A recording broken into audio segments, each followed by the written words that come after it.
Muy buenas tardes, ¿cómo están? Me da mucho gusto ya saludar a todas las personas que ya están aquí reunidas de manera presencial y también le enviamos un cordial saludo a todas las personas quienes ya están conectadas y en este momento también están escuchando la palabra de Dios. Pues bien, vamos a continuar con esta serie que iniciamos la semana pasada y a manera de introducción, pues ya que estamos hablando acerca de cosas de guerra, medio bélico el asunto, pues vamos a seguir utilizando algunos ejemplos que pueden ilustrar bastante bien varias situaciones. Y resulta que en la novela titulada Soldados Ciudadanos se narra una de varias victorias de los aliados en la Segunda Guerra Mundial, donde el general Norman Koda, de parte de los aliados, se encuentra con un grupo de infantería, también de los aliados, que estaba siendo atacado por un grupo de alemanes nazis que les estaban disparando sin misericordia desde una granja. Entonces, este general Norman Koda se acerca al capitán de esta infantería, es un capitán joven que no tiene todavía mucha experiencia, y le pregunta, le dice, oye, ¿por qué no intentan tomar la granja? ¿No? O sea, tienen que hacer algo al respecto. Y el joven capitán le dice, señor, lo que sucede es que hay alemanes allí y nos están disparando. Sabemos muy bien que tenemos que hacerles frente, pero no sabemos cómo. Así que el general Norman Koda en ese momento se desabrocha un par de granadas de su chaleco y dice, bueno, capitán, ¿por qué no desde tu trinchera, para empezar, les empiezas a devolver el fuego enemigo y observas cómo yo y mis hombres tomamos esa granja? Eso es exactamente lo que sucede en ese momento. El joven capitán empieza a devolver el fuego al enemigo y el general Norman Koda se dirige sigilosamente entre los arbustos con un puñado de hombres. Cuando ya se encuentran cerca de la granja, empiezan a correr a toda velocidad. Unos de sus hombres tiran granadas por las ventanas y el general Norman tira la puerta de una patada, avienta granadas allá adentro, todo empieza a explotar, ¡pum, pum, pum, pum! Y en ese momento ya entra calmadamente el general, ve que algunos alemanes que sobrevivieron están huyendo por la puerta de atrás y regresa con este joven capitán y le dice, eso es lo que haces con una granja con el enemigo adentro. ¿Puedes hacerlo ahora? El joven capitán le dice, sí, señor, ahora que me ha mostrado, sé cómo hacerlo. Muchos de nosotros sabemos que tenemos que pelear contra el enemigo. Sabemos que hay un enemigo al que se le tiene que hacer frente.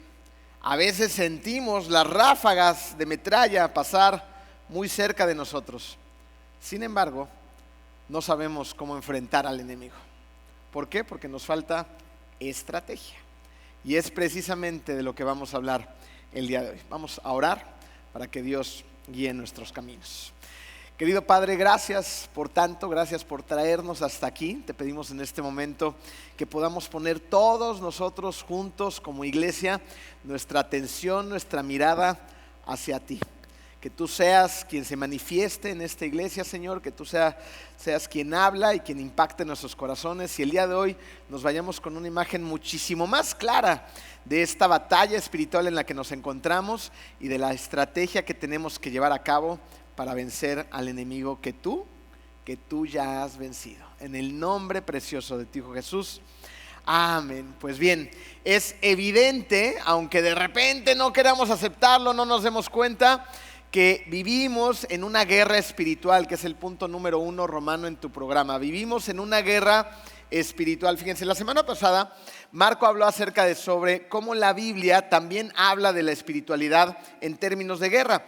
Y cuando habla acerca de la llegada de Jesucristo a la tierra, lo describía Marco la semana pasada como una invasión terrestre, donde Jesús, dicho por la Biblia, Jesucristo viene con una misión muy clara. La misión de vencer al enemigo, dando su vida, venciendo a la muerte, para ofrecer salvación a todas las personas que ponemos nuestra confianza en Él. Y lo hizo viniendo a destruir todo el trabajo que Satanás venía haciendo desde muchísimos siglos antes. Ahora, ¿cuál es ese trabajo del enemigo? ¿Cuál es el trabajo de Satanás? Su trabajo es separar a la gente de Dios a través del, ¿qué creen? Pecado. Su trabajo es separar a la gente de Dios a través del pecado. Entonces, Satanás logra esto cuando caemos en sus artimañas, en sus trampas, cuando él por medio de su estrategia logra someter nuestra vida, tiende trampas a nuestro alrededor y de repente nosotros mordemos el anzuelo. Y entonces él, junto con su ejército, nos toman prisioneros, nos llevan a estas prisiones de guerra y nos tienen ahí sometidos y aprisionados, viviendo vidas de vacío, de miseria, relaciones rotas, de adicciones, de pésimos hábitos que han venido saboteando nuestra vida, de dolor y de muerte.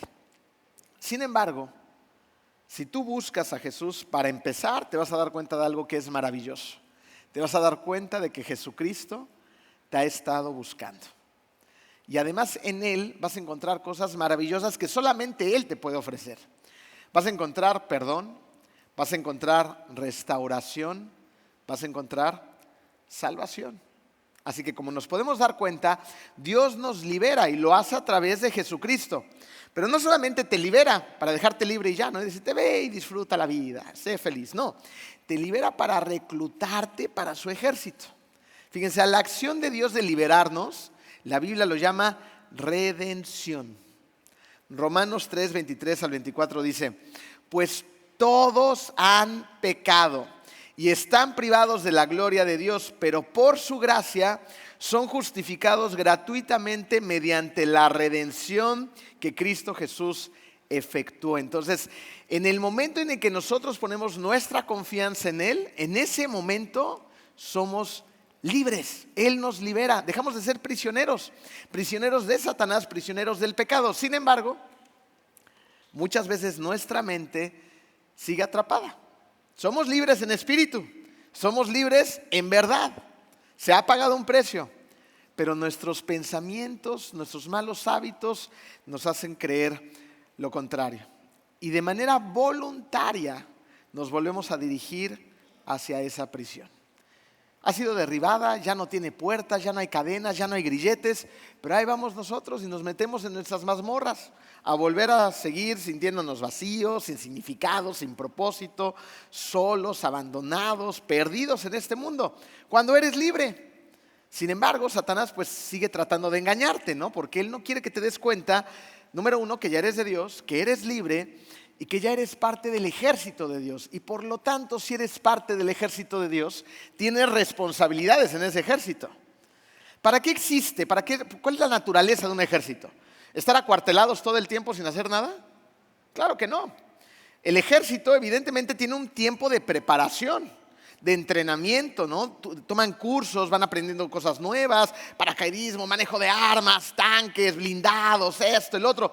Pues ¿para qué? Para que en el momento en el que se necesite la intervención del ejército, el ejército esté preparado, capacitado y entrenado para dar batalla y liberar a los que están siendo oprimidos, para recuperar el territorio perdido, para ir a la conquista del territorio que un enemigo está tratando de robar. Ese es tu trabajo también. Nosotros somos ese ejército del Dios viviente. Sin embargo, Satanás quiere engañarnos. Y miren, algo que es maravilloso es que Satanás, a pesar de sus engaños, una vez que tú eres de Dios, no hay nada, ni él mismo, que te puede cambiar de bando. O sea, él no puede recuperar a alguien que antes había sido suyo, pero que ahora es de Dios. La palabra de Dios dice que lo que está en la mano de Dios nadie se lo puede arrebatar. Entonces le perteneces al Dios creador del universo. Pero sí hay algo que sí puede hacer Satanás, que es neutralizar al enemigo, o sea, neutralizarnos a nosotros. Y lo hace precisamente a través de sus estrategias de engaños. ¿Para qué? Para que tú no seas un elemento activo. Estés tan entretenido con todos tus problemas que no tengas ni tiempo, ni cabeza, ni energía, ni ganas de ir a reclutar a otros. ¿Por qué? Porque tienes muchos problemas, ¿no? Y ahí está trabajando él. Entonces, lo primero que tenemos que hacer en nuestra participación en esta guerra es luchar contra la influencia de Satanás. Y para eso vamos a necesitar conocer tres cosas muy importantes. La primera es, existe un campo de batalla. La segunda es al enemigo y su estrategia. Y por último, nosotros también necesitamos tener una estrategia. Vamos a empezar por la primera, el campo de batalla. Y resulta que el campo de batalla es tu corazón. Ahí está el campo de batalla. Es evidente que para Jesús tu corazón es muy importante. Pero si para Jesús tu corazón es muy importante, ¿para quién también es muy importante tu corazón? Para el enemigo.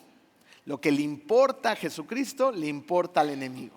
Por lo tanto, hay una batalla por tener tus pensamientos, tu tiempo, tu energía, pues tu corazón. ¿Ok? Por eso es muy importante regresar a esta pregunta. ¿Qué es lo que tú más valoras? ¿A qué le das alto valor en tu vida? Pueden ser múltiples cosas, algunas no tan buenas, algunas que incluso tú digas, pero estas cosas son muy buenas, ¿qué tiene de malo? Le puedes estar dando valor a lo mejor a tu físico, ¿no? Y que seas una persona pues que se preocupa mucho de cómo se ve, de sus grandes bíceps, de sus lavaderos, ¿no? De su autoimagen, de su ropa, de la marca, del coche, de dónde vivo, del dinero que tengo en el banco, etcétera, etcétera, lo que tú quieras. Puedes ser una persona que le dé mucho valor al trabajo, a tus hijos, a tu esposa, a tu esposo, ¿no? A cosas honorables, incluso hasta la misma iglesia. Digas, no, bueno, es que yo tengo activitis eclesiástica, ¿no? Yo me la paso en la iglesia y le doy mucho valor. Sí, pero habrá que saber por qué, ¿no? ¿Qué es realmente? ¿Por qué estás teniendo tanta actividad dentro de la iglesia? ¿Por él o por uno? ¿No? Entonces hay que empezar a identificar primero a qué le valoras y luego también por qué le das valor a esas cosas. Acuérdense lo que dice Mateo 6:21. Porque donde está tu tesoro, ahí también está tu corazón. Entonces, mire, piénsenlo así. Satanás logra introducir caos en el mundo en su origen, cambiando lo que estaba en primer lugar en el corazón del hombre, ¿no? Que era Dios. En su inicio, Adán y Eva tienen a Dios en el lugar en donde tiene que estar Él. Tienen una relación magnífica, se deleitan en esta relación, disfrutan de esa relación con el Creador, con su Padre, ¿no? Tienen una comunicación increíble con Él, lo podemos ver en el Génesis. Sin embargo, de repente llega Satanás, empieza a susurrar, encuentra una mente y un corazón receptivo y empiezan a creer sus mentiras. Y en ese momento dicen, pero entonces yo también puedo saber y yo también puedo ser, y entonces las cosas ya no nada más se tratan de Dios, por lo que entiendo, Satanás, ¿verdad? También se trata acerca de mí, se trata acerca de mi propia felicidad, y entonces bajan a Dios del lugar que le correspondía, de su lugar. Y es ahí cuando decimos que el mundo está en manos del maligno. ¿Qué quiere decir esto?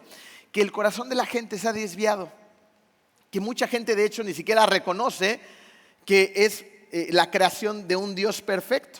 ¿No? Mucha gente dice, no, pues yo soy una casualidad.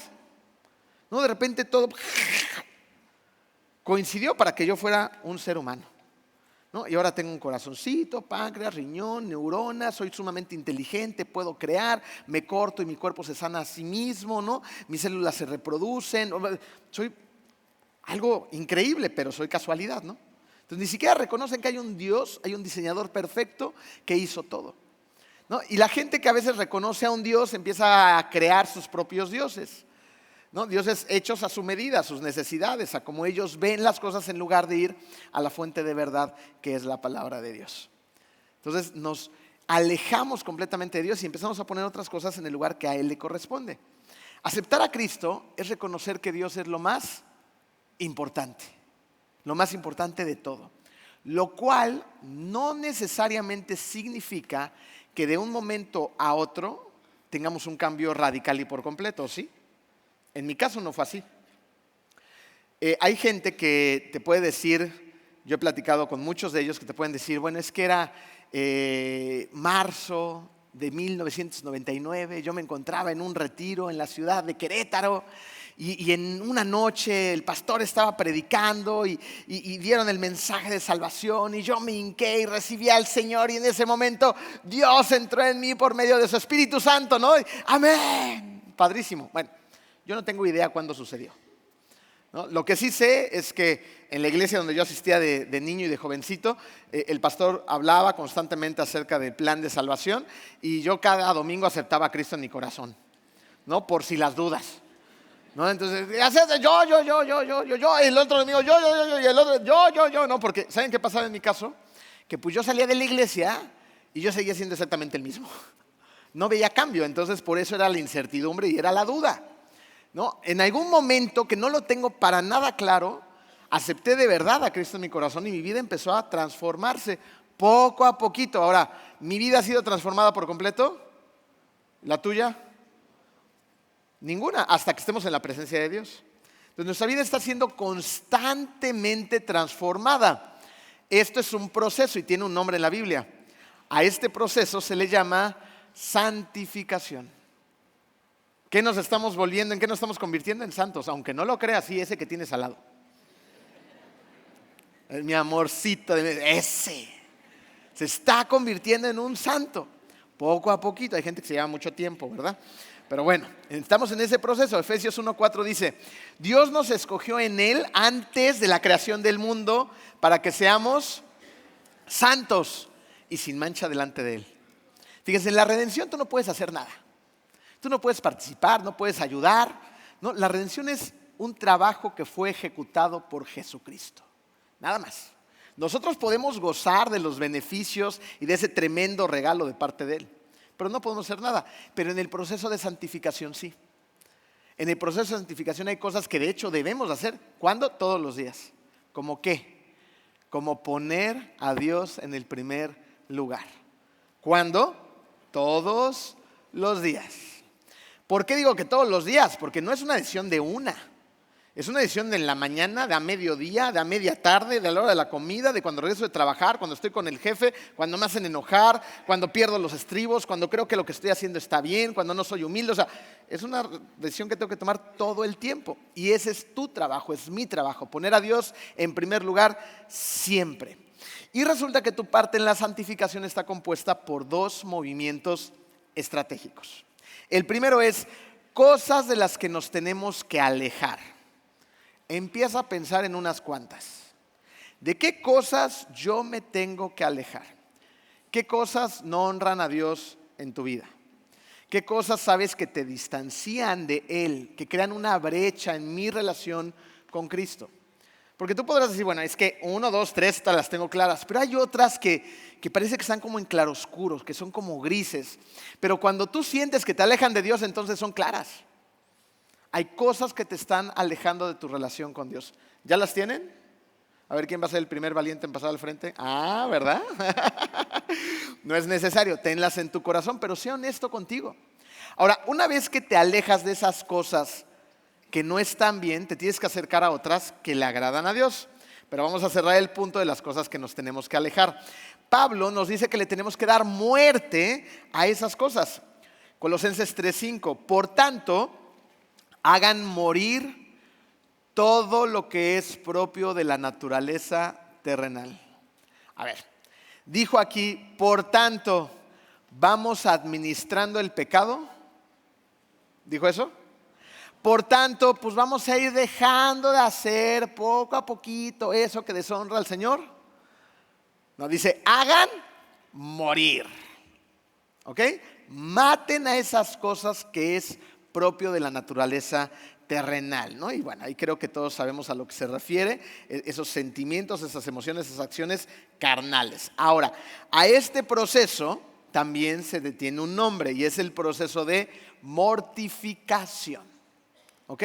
Proceso de mortificación es matar aquellas cosas que le desagradan a Dios, que crean una brecha en tu relación. Ahora, cuando yo me alejo de ciertas cosas, si yo me alejo del punto A, entonces es porque me estoy acercando a otro punto, digámosle B. Ajá.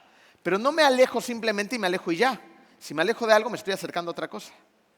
¿A qué me tengo que acercar? A las cosas que le agradan a Dios. A esto se le llama el proceso de vivificación. Entonces, hay un proceso de mortificación donde se matan las cosas que le desagradan a Dios y hay un proceso de vivificación donde empieza a hacer las cosas que le agradan al Señor.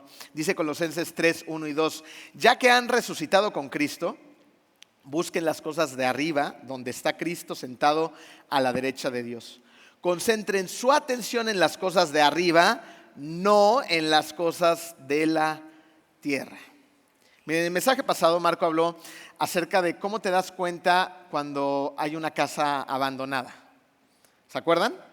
¿No? Y lo ven claramente en el lugar donde ustedes vivan, ¿no? Simplemente van caminando por la cuadra y de repente dices, no, este vecino ya se murió o ya se fue. ¿no? Porque ya la maleza empieza a hacer de las suyas. Empieza a crecer por todos lados y esos pedacitos de jardín que tenían, o esos grandes jardines, se ven invadidos por hierba mala, maleza, cosas que no deben de estar ahí.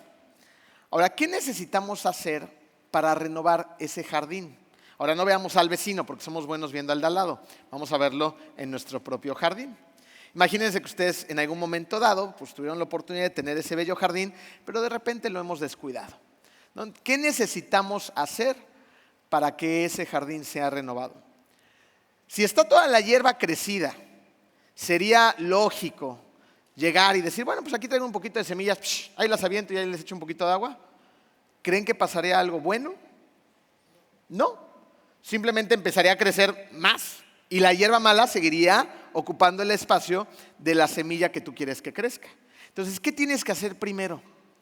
Tienes que sacar, tienes que retirar toda esa mala hierba, toda esa maleza, todas las cosas que no deben de estar ahí. O sea, las tenemos que matar porque cuando las saco y las saco de raíz, entonces mueren. Para que luego, una vez que yo haya sacado todo eso, entonces introduzca lo que debe de ir ahí. Y ahora sí pueda sembrar, pueda ponerle abono, pueda ponerle agüita y las cosas empiecen a florecer, a prosperar. ¿Cómo se vería esto en el matrimonio? Fíjense, sacar la mala hierba sería eliminar las acciones que están deshonrando a mi esposa. Imagínense que pues yo soy un mujeriego. ¿Ser un mujeriego le da honra a mi esposa? Mujeres, que lo tengan bien claro los hombres, por favor. Entonces, no. Entonces, ¿qué tengo que hacer primero? Tengo que sacar a las mujeres de mi vida, porque de nada va a servir que yo sea mujeriego, borracho y pues, cualquier cosa que le puedan poner al margen y me vaya de rebe un viernes en la noche y me la pase echando el punchis punchis y al día siguiente llegue a mi casa en la mañana todo pues apaleado por todas las tonterías que hice anoche, pero eso sí, llegue con mi esposa con un tremendo ramo de flores, la lleve a desayunar, le hable bonito, mi vida, ¿cómo estás? Pues ¿qué va a hacer mi esposa con las flores?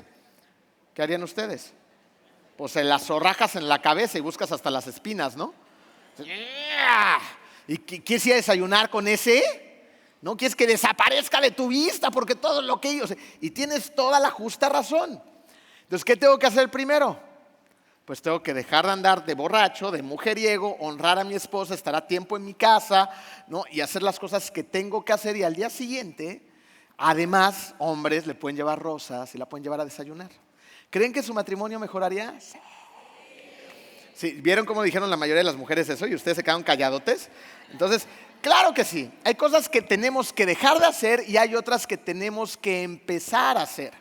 Dejo de ser mujeriego, dejo de ser borracho, dejo de ser violento, dejo de ser gritón, dejo de ser un mal esposo y empiezo a ser un esposo amoroso, empiezo a escucharla, empiezo a ponerle atención, empiezo a hacer cosas que a ella le gustan, que le importan, la empiezo a hacer sentir amada. ¿Dónde está la clave? En que veas la importancia de las dos. Tengo que sacar, pero también tengo que introducir. Y esto funciona para cualquier área de tu vida. Ahora, se nos presenta un problema. ¿Cuál es este problema? Número 2, Romano. El enemigo y su estrategia. Tenemos un enemigo que no te va a hacer la vida para nada fácil. Y lo que él quiere es que hagas todo lo contrario a lo que le agrada a Dios. Y él tiene una estrategia para eso. Ahora, déjame hacerte una pregunta. Si tú conocieres la estrategia de tu enemigo, ¿tendrías mayores posibilidades de vencerlo? Por supuesto que sí. Es pura lógica elemental. Para esto, para ilustrar esta situación, vamos nuevamente a una batalla de la Segunda Guerra Mundial. Aquí nos vamos a encontrar con el general Patton de los aliados y nos vamos a encontrar con el mariscal de guerra Rommel, que representa a los alemanes nazis. Resulta que el general Patton se empezó a hacer la fama por ganar grandes batallas, por ser un gran referente en la guerra, pero el mariscal alemán Rommel era un experto en el arte de la guerra.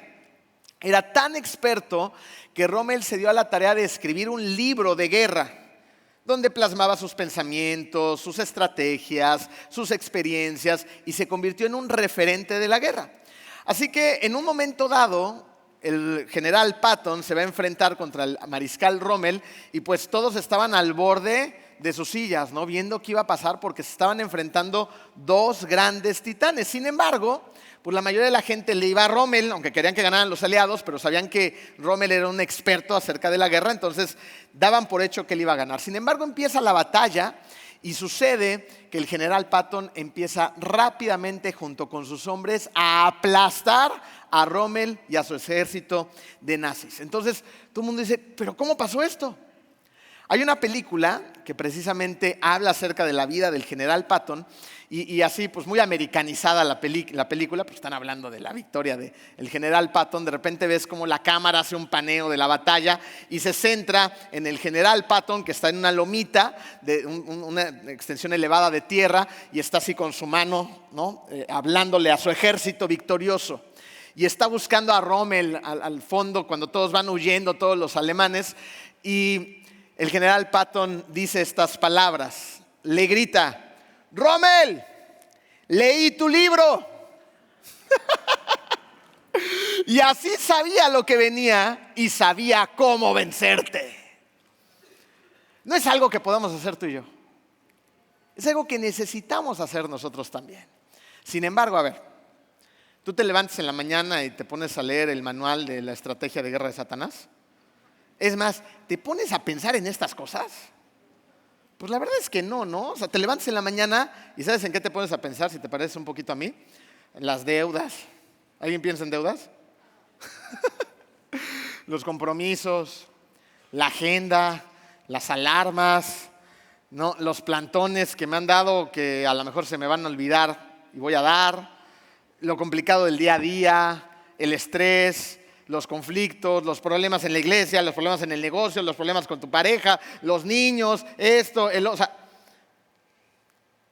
¿qué creen que está pasando ahí? La estrategia de Satanás está rindiendo frutos en tu mente y en tu corazón. Porque nosotros no pensamos en su estrategia. Entonces damos por sentado muchas cosas. Satanás tiene estrategia y está basada en tres cosas. Fíjense, la primera es que Satanás tiene herramientas de guerra, las conoce y las usa. Para empezar, un par de estrategias de estas herramientas son tus pensamientos y tus oídos.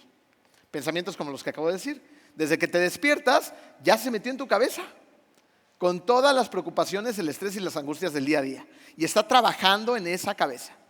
Y es más, déjame hacerte una muestra de que esto es cierto.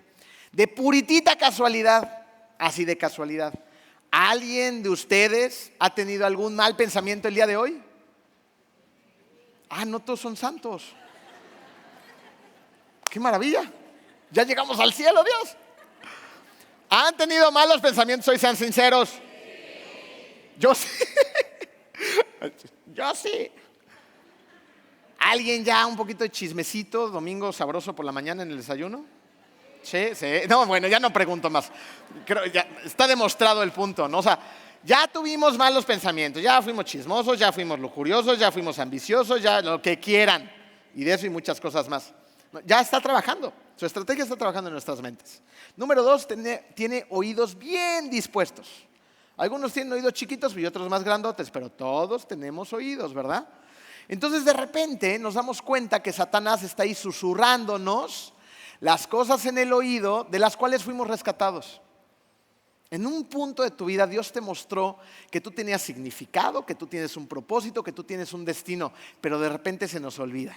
Porque volteamos a ver la camioneta nueva del vecino, ¿no? Y ya llegó la esposa del vecino con tu esposa y le fue a platicar todas las maravillas de la camioneta nueva que se acaba de comprar. Y tú sigues con tu bochito de 1980, ¿no? Y dices, a ver, se le prenden lucecitas, tiene una gran pantalla, esto, el otro, yo la quiero también, ¿y por qué yo no? Pero yo soy cristiano y este hereje de lo peor, y mira cómo le está yendo, ¿no? Y uno empieza, y taca, quiero un poquito de fortuna, quiero un poquito de poder, quiero un poquito de popularidad, quiero un poquito de esto, de aquello, y nuestro corazón se empieza a envanecer. Y acto seguido pecamos. Él conoce sus herramientas y las usa todo el tiempo. Pero además, Satanás también conoce cómo está diseñado el ser humano. Nosotros tenemos una mente, tenemos un corazón, tenemos voluntad. En nuestra mente se procesan los pensamientos que luego se dirigen a nuestro corazón en forma de emociones y después tomamos acciones. Y él conoce este proceso. Entonces dice, a ver, si yo manipulo su mente y le siembro ciertos pensamientos que él va viendo, escuchando, viendo, repitiendo, pues luego va a tener ciertas emociones que lo van a impulsar a pecar, a hacer acciones que le desagradan a Dios. Listo. No es tan difícil para él. Pero no solamente esto. Por último, conoce nuestras tendencias personales. Es un hecho que Satanás conoce al ser humano y lo conoce bien. Es un ser muy viejo que ha tenido mucho tiempo para analizar a la perfección a la humanidad. Pero como es cierto que nos parecemos mucho, también es cierto que somos hasta cierto punto muy diferentes, ¿no es así? Porque las cosas que me tientan a mí no necesariamente le tientan a Juan, o a Pedro, o a Santiago. Digo, como somos hombres, la mayoría cojeamos del mismo pie, somos muy elementales, ¿no? Las mujeres son un poco más complicadas, pero nos tientan las cosas en diferente medida. Así que Satanás te empieza a diseñar anzuelos hechos a la medida. Dice, a ver, Emilio tiene este y este y este problema, entonces ahí le va este anzuelo. Tiene brillitos, tiene el sabor que le gusta, se mueve de tal manera, lo va a morder. Pero Juan, él nada a otra profundidad. Le voy a diseñar un anzuelo distinto. No necesita tantos brillitos. Él con que vea ahí algo sabroso va y pica. Listo. Se escuchó muy mal eso, perdón. No fue malintencionado, se los prometo delante de Dios. Pero sí entendieron el punto, ¿verdad? Eso es lo importante. Y es así como él va diseñando anzuelos diferentes para cada persona. Y vamos y los mordemos. Y luego nos entretenemos con el anzuelo y nos terminamos muriendo. Fíjense lo que dice Santiago 1, 14 y 15. Dice, cada uno es tentado cuando sus propios malos deseos lo arrastran y seducen. ¿Escucharon la verdad de estas palabras? Cada uno de nosotros es tentado cuando sus propios malos deseos lo arrastran y seducen. Luego, cuando el deseo ha concebido, engendra el pecado. Y el pecado, una vez que ha sido consumado, da luz a la muerte. Satanás conoce sus herramientas y nos conoce a nosotros. Por lo tanto, su estrategia es muy básica, Su estrategia es crear el ambiente que sugiera pensamientos que despierten emociones, esperando que tomes acción y participes en actividades que te alejan de Dios. ¿Cómo vencemos esa estrategia? ¿Cómo la hacemos? Tiene una estrategia definida y clara. Número 3 en tu programa. Nuestra estrategia es identificar dónde y cómo me tienta Satanás. Y la clave, ¿saben dónde está? En que seamos honestos. Tenemos que ser honestos con cada uno de nosotros y decirnos la verdad. En 1 Timoteo 4:16, Pablo dice, ten cuidado de tu conducta y de tu enseñanza. Por si no queda claro, vamos a escuchar palabras de Jesucristo en Mateo 26:41. Permanezcan despiertos y oren para que no caigan en tentación. Parece que vivimos la vida letargados, dormidos. Entonces Jesús nos está diciendo, tienen que despertar, porque aquí el diablo anda como león rugiente. Necesitan estar atentos. Pablo nos está diciendo, ten cuidado de tu conducta, cómo te estás comportando en el día a día. Ahora, déjame cerrar esta idea con una pregunta para cada uno de nosotros. ¿Qué te tienta a ti? ¿Cuáles son tus tentaciones personales? Te voy a poner un ejemplo que viví ayer en la noche. No es tan grave, no se preocupen. Pero ayer tuvimos el privilegio de bautizar a un montón de gente en la iglesia. Y fue un día muy especial. Y por primera vez tuve el privilegio y el honor de bautizar a una familia completa. Papá, hija, hijos, suegro, ¿no? Muy bonito, muy emotivo. Y entonces esta familia, al terminar, se acercaron a Jenny y a mí. Nos dijeron, nos queremos invitar a cenar, no lo teníamos dentro de nuestros planes. Entonces yo ya había comido bien, me gusta comer bien. y estaba satisfecho. Teníamos una reunión después y dijimos, no, es que estamos ocupados, tenemos reuniones, nuestros niños andan por aquí, por allá. ¿No? Y dijeron, no, los esperamos, ¿no? Entonces dijimos, bueno, esto viene de parte del Señor porque se tiene que llevar a cabo, ¿no? Entonces nos apuramos y llegamos al restaurante y volví a comer bien. No, cuando ya había comido bien. Y entonces, cuando llega el momento del postre, dentro de mí digo, Señor, no voy a comer postre, porque el azúcar es una de mis luchas más fuertes en mi vida. Y yo estaba convencido de no comer postre aquella noche. Hoy estoy pagando las consecuencias, ¿verdad? Así que me pedí un cafecito descafeinado. Y Jenny me dijo, eso no existe, no tomas café descafeinado, siempre te lo traen con cafeína. No me importó, me pedí mi cafecito descafeinado, pero de repente en la mesa empezaron a decir, yo sí quiero postre, yo también. Llegaron los postres. Y pues como que a nadie les gustó el postre, entonces ¿dónde creen que quedaron? Enfrente de mí. Ahí estaban los cochinos postres. Un sorbete delicioso de chocolate, lleno de azúcar hasta arriba. Estaba buenísimo. Y ya le había robado a Jenny unas cucharadas del postre que había prometido no comer esa noche. Entonces me comí postre y medio. Y hoy en la mañana tenía un dolor de panza que todavía me duele. Tuve que desayunarme un pantoprazol y un tecito de hierbabuena. Así ando hasta ahorita. Si hay cosas con las que no puedes, repitan conmigo, evítalo. A ver, 1, 2, 3 para que suene bien. Si hay cosas con las que no puedes, evítalo. Sí. Hay que empezar por uno mismo. Y como eso, cada uno de nosotros tiene sus luchas. ¿No es así? Hay cosas con las que simplemente no puedes lidiar. Si yo tengo un postre enfrente, me lo voy a comer, listo. Entonces, no hay postres en mi casa. Si hay, Emilio se los va a comer. Evita las cosas que no son buenas para ti. Entonces, vamos a verlo en el contexto de un matrimonio.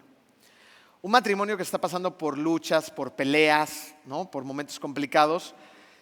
Han encontrado un ambiente, y lo digo con conocimiento de causa, porque hemos tenido varias consejerías que suceden así, ¿no? En donde de repente ellos están convirtiéndose al cristianismo, están en este proceso, todavía hay muchas cosas que no quedan muy claras, entonces siguen pues disfrutando del punchis, ¿no? Entonces dicen, no, es que siempre me peleo con él porque los viernes cuando nos vamos de antro, pues se nos pasan las copas y pues nos terminamos peleando porque luego se pone celoso porque me encuentro al exnovio y pues me saluda y llegamos a la casa y es una batalla campal y hoy lo odio y él a mí. Nos podemos dar cuenta claramente que hay varios factores involucrados que van a propiciar la pelea, ¿no es así? Entonces hay muchas cosas que hay que cambiar. Entonces, ¿podemos divertirnos?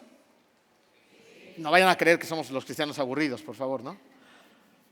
En esta iglesia bailamos, vamos de fiesta, disfrutamos, sí. Algunas personas no lo entenderán, pero aquí sucede así. Ajá. Y cuando vamos de fiesta con nuestros amigos de la iglesia, la pasamos bomba. Nos divertimos, bailamos. Más me acuerdo que un día estábamos celebrando algo de la iglesia y estaba ahí el coro celestial de la iglesia, todos los servidores, y pusieron caballo dorado, payaso de rodeo. ¿Cuál? ¡Ay, no se hagan! No oigo, payaso de rodeo. ¿No? Y empiezas, ¿cómo va la canción? No, ya no me acuerdo, ¿no? Bueno, empieza la cancioncita y la rápida, porque la lenta, qué flojera, ¿no? Y cerquita de mí estaba Ángeles Cuevas. Ángeles Cuevas, yo estoy chaparrito, ella está súper chaparrita, me llega como por aquí, está delgadita, su esposo ya está más grandote, mira, ahí está Ángeles. Hola, Ángeles. Y de repente empezamos a bailar y yo estaba bien emocionado disfrutando la canción y que le doy un ye. Se cayó. Y así toda chiquita cayó con la mano y bien linda, porque dice, es que creo que me rompí la muñeca. Y yo, no es cierto que te rompiste la muñeca, ¿no? Y ahí venía el marido y yo, no. Que es mi amigo Rodo, que está ahí atrás en cámaras. Ahorita seguramente la va a hacer un blackout y me va a desaparecer, ¿no? Y llega el marido y ve a la esposa y yo muriéndome de perdón. Y sí, se le rompió la muñeca. No, pero qué bien nos la pasamos. Sí, bailamos, disfrutamos, convivimos, comemos y tratamos de hacerlo en un ambiente adecuado los unos con los otros. Nos podemos divertir, pero es muy diferente irme al y todo lo demás que pasa alrededor y evidentemente surgen peleas, conflictos y al día siguiente nos estamos sacando los ojos. Entonces hay que evitar las cosas que saben que crean conflictos, ¿no? Y pónganle el ejemplo que quieran, un muchachito que a lo mejor está batallando con la pornografía o un hombre casado que está batallando con lo mismo, ¿no? Pues, ¿qué necesitamos hacer? Evitar. ¿Evitar qué? Pues el internet abierto, la computadora en la recámara, ¿no? Crear candados de seguridad, tener un rendidor de cuentas, ¿no? O sea, huir del pecado. Saco y propongo, saco lo malo y propongo lo bueno. Dejo de hacer las cosas que desagradan a Dios y empiezo a hacer las cosas que agradan a Dios, ¿no? Entonces, si yo tengo tentaciones sexuales con las que estoy batallando, ¿no? y estoy solo en mi casa, y a lo mejor es el momento de hablarle a mi rendidor de cuentas y decirle, oye, estoy en una lucha tremenda ahorita, ayúdame a orar y vamos a poner alabanzas y ahorita te caigo en tu casa y vamos a comernos una hamburguesa y hay una actividad en la iglesia. Entonces, ¿se dan cuenta? Sacamos cosas malas, introducimos las cosas que necesita nuestro corazón. Y esto es maravilloso, porque hay cambios verdaderamente en nuestra vida. Fíjense, 2 Corintios 10:5 dice, llevamos cautivo todo pensamiento para que obedezca a Cristo. La batalla empieza aquí, luego pasa acá y luego pasa a la acción. Entonces, todos mis pensamientos, antes de alimentarlos para que desencadenen algo malo, se los llevo primero a Cristo. Sea lo que sea, necesitas matar esas cosas en tu vida. Si de verdad quieres la gracia y disfrutar la gracia de Dios en tu vida. Ahora, por último, no trates de hacer esto solo.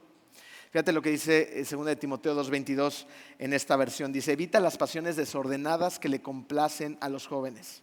Esfuérzate por seguir una vida de rectitud, por tener fe, amor y paz, junto con la gente que tiene corazón puro y que ha confiado en el Señor. Junto con la gente, ¿no? Entonces, hagamos familia, porque vivir esta vida solos, hacer una vida de cristianos solos, no es posible. Necesitamos de una comunidad que nos acompañe, un grupo de gente que ame a Dios. Miren, llevar a cabo todo esto, hay alguien, mi amor, que está toque y toque la puerta de atrás y creo que tiene una urgencia porque yo lo escucho claramente. Llevar a cabo todo esto te da fuerza para que Dios haga su obra en ti y tú hagas lo que te toca hacer en esta tierra, que es hacer avanzar el reino de Dios. Fíjense lo que pasó en 1996, cuando se le pide a un pastor llamado Joe Wright que ore por la Cámara del Senado en Kansas cuando estaban en el inicio, pues, de su año electoral. Y quiero que imaginen la situación y no nada más pasemos por estas palabras de rápido. Es un momento importante en una Cámara de Senado cuando invitan a un pastor para que ore por la gente. La mayoría de los pastores pues dicen cosas similares, que oren por protección por los senadores, porque hagan bien su trabajo, para que Dios los proteja, ¿no? Que les den sabiduría, entendimiento, etc. Pero este pastor no hizo nada de esto. Tenía ya los medios de comunicación, cámaras, microfonía, ¿no? O sea, una audiencia pues muy vasta. Y este pastor hizo algo muy interesante. Dijo, iniciando su oración, Padre, venimos delante de ti para pedirte que nos perdones y a buscar tu dirección y tu guía. Sabemos que tu palabra dice, malditos a los que a lo bueno llaman malo y a lo malo bueno. Y eso es exactamente lo que hemos hecho. Hemos perdido el equilibrio espiritual y hemos cambiado nuestros valores. Hemos explotado al pobre y a eso lo hemos llamado suerte. Hemos recompensado la pereza y a eso lo hemos llamado ayuda social. Hemos asesinado a nuestros hijos que aún no han nacido y lo hemos llamado despenalización del aborto. Hemos sido negligentes al disciplinar a nuestros hijos y lo hemos llamado desarrollo de su autoestima. Hemos abusado del poder y a eso lo hemos llamado política. Hemos codiciado los bienes de nuestros vecinos y a eso lo llamamos tener una sana ambición. Hemos contaminado la radio y la televisión y lo llamamos libertad de expresión. Hemos ridiculizado, los valores heredados de nuestros antepasados y los hemos llamado obsoletos y anticuados. Señor, mira en lo profundo de nuestros corazones, purifícanos y líbranos de nuestros pecados. Algunos representantes del Senado en ese momento se levantaron ofendidos por la oración de este pastor y se fueron. Pero la gran mayoría se quedaron. Al día siguiente, la oficina del pastor recibió 5,000 llamadas. 46 fueron de queja, diciendo: ¡qué barbaridad! ¿Cómo oró esto el pastor? Mientras todas las demás fueron reconociendo el valor que había tenido este pastor para hacer las cosas que se tenían que hacer. Fíjense, ese pastor hizo lo que el general Koda hizo al principio de este mensaje. Descubrió una trinchera de soldados enemigos dentro de una granja que les estaban disparando. Él vio el problema y dijo: algo se tiene que hacer. Se desabrochó las granadas, reunió un grupo de gente, corrió a la granja y tomó la granja.